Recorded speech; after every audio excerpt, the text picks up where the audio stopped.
2023 is finally over, and to be frank, 2023 had some amazing anime that year. I actually felt there was a plot to make me not productive by just watching anime, and the crazy part of it all is that it would have been worth it. Where do I start from? From Buddy Daddies to 80 to JHK and so on. The list is quite endless, but for this video, I will be listing the top 10 best anime of 2023. I still haven't watched number 2 because life would be meaningless knowing the anime is over. So, without wasting much time like One Piece who like to waste time, I give you 10. Spy X Family Season 2. This anime needs no introduction and little needs to be said about it. All I will say about the Spy X Family is that if you haven't watched it, watch it this weekend. Season 1 and Season 2. Spy X Family is a wonderful anime pacing of which is really great. You can end up binging the whole season without a break. The synopsis follows Agent Twilight, the greatest spy of the nation tasked with assembling a fake family in order to infiltrate an elite private school, unfortunately for him. He recruits a psychic child and a legendary assassin also in need of a cover family into his fold. Don't worry, this is not a spoiler and still doesn't prepare you for the amazing journey you are about to take watching this anime. The story is simple and straightforward to the point, and you just end up falling in love with all the characters, especially Anya. Now, some people might not like Season 2 because it focused more on family than the dangerous missions that Lloyd does, but I think that's what makes Spy X special. That's the story that drew us and made Season 1 famous. Not the action and killings, but family. 9. Vinland Saga Season 2. Depends on who you ask.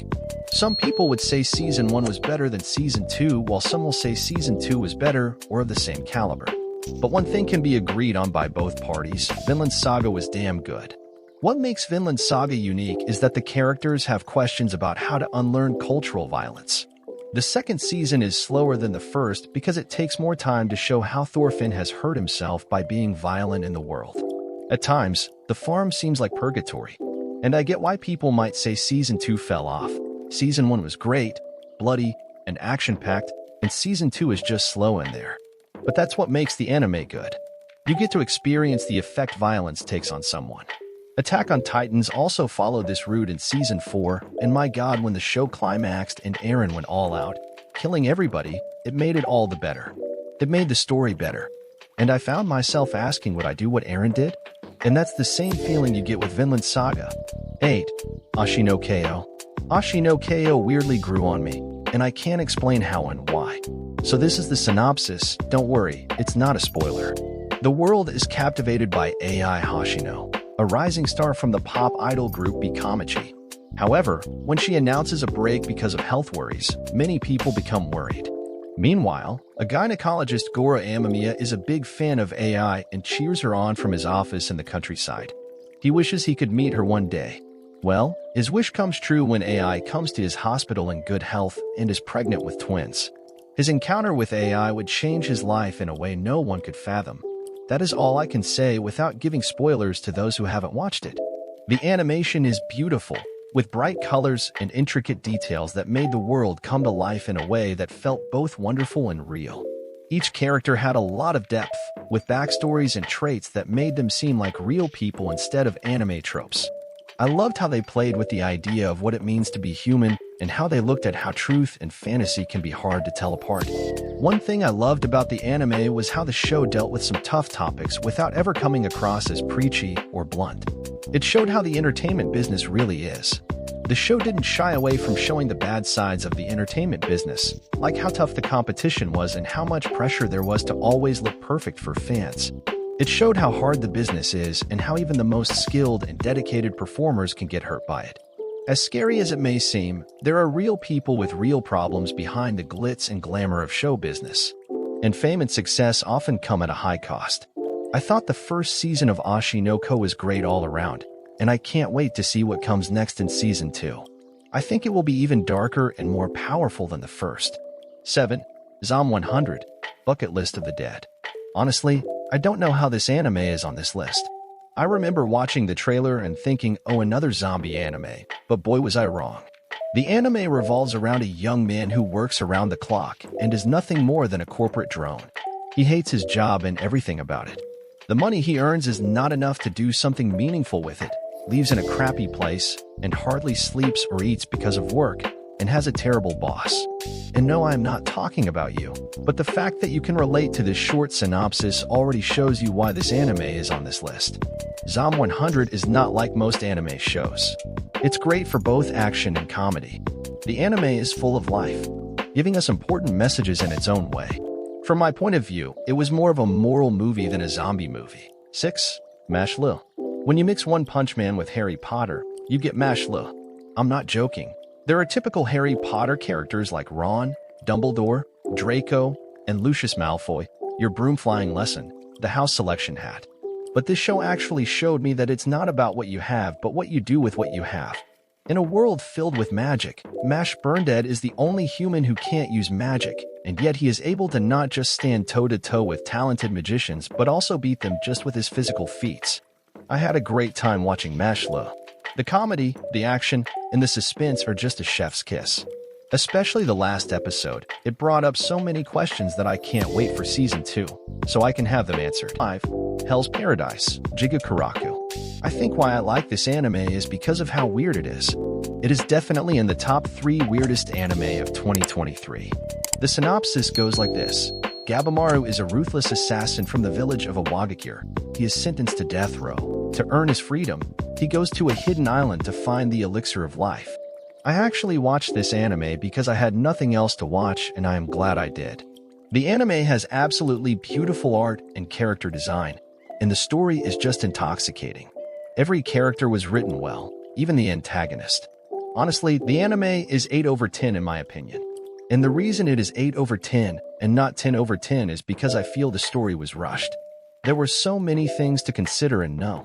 The island, the antagonist, the protagonist, what's real and not real. So many intriguing stories and questions and so little time to explore all. I remember watching the last episode and wondering how they wanted to provide a resolution for all of these stories, which they didn't, hence a Season 2.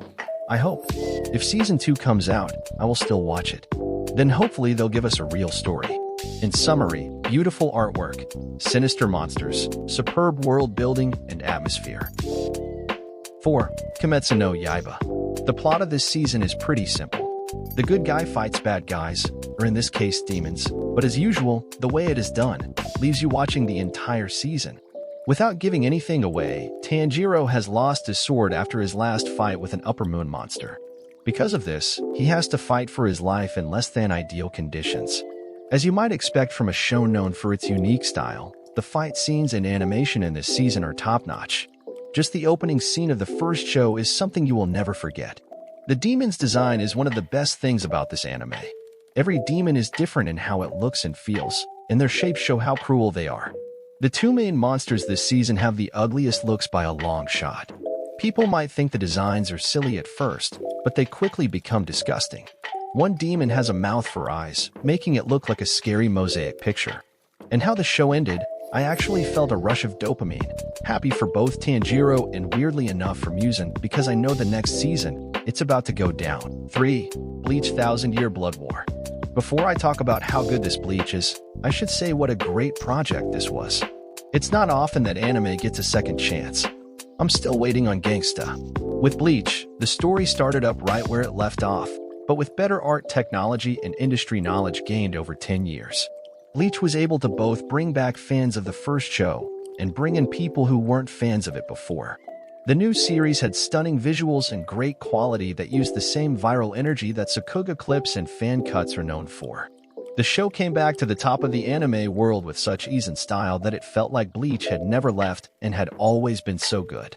Some new scenes about the past of the Quincy and Soul Society were added, giving fans even more stories to fall in love with right away. Bleach showed that the story was always alive. The anime adaptation has always been very true to the source material, sometimes to the point of being crazy accurate. That choice to stick so closely to the original manga is clearly very different from the original Bleach anime, which dragged out plot scenes and added filler arcs to keep up with the manga.